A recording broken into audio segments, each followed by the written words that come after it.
مولاي صل وسلم دائما أبدا على নুডলের জন্য গরম পানি বসিয়ে সাথে 1 টেবিল স্পুন লবণ দিয়ে দিলাম।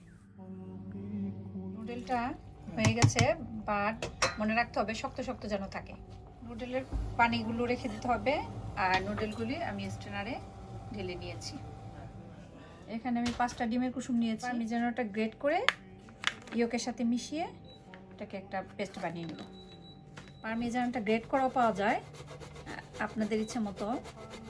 কেউ গ্রেট করে নেওয়া যায়, গ্রেট কিনতে পাওয়া যায় গ্রেট করাটা।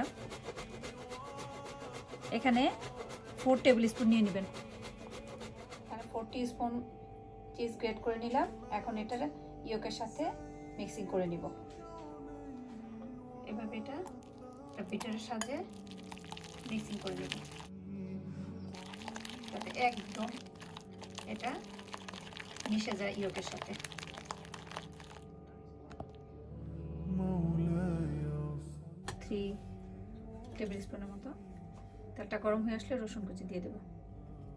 أبدا على লাল মরিচের কুচি একটু গোল্ডেন হয়ে আসলে চিংড়িটা দিয়ে দেবো। চিংড়ি কুচি করা চিংড়িগুলো দিয়ে দিলাম, ভেজে এটা নামিয়ে নিব। চিংড়িটা নামিয়ে নিব, ভাজাটা হয়ে গিয়েছে। এখন নুডলটা দিয়ে দিব। يا ربي بالمصطفى নুডলটা যাতে না ডুবে যায় এরকম এই আন্দাজে পানিটা দিয়ে দিয়েছি আমি। এভাবে দিবেন।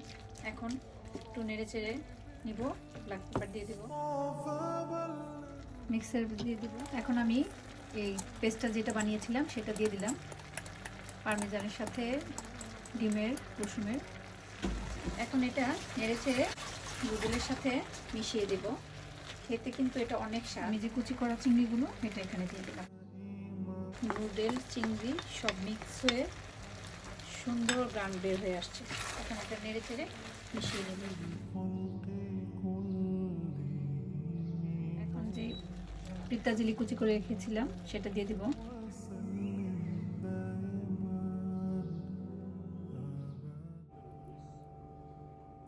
হয়ে গেল আমার লিঙ্গুইনি কার্বোনারা। এখন কতটা সুস্বাদু, আপনারা আবার করে দেখবেন বাসায়, অনেক বেশি টেস্টি। ثم الرضا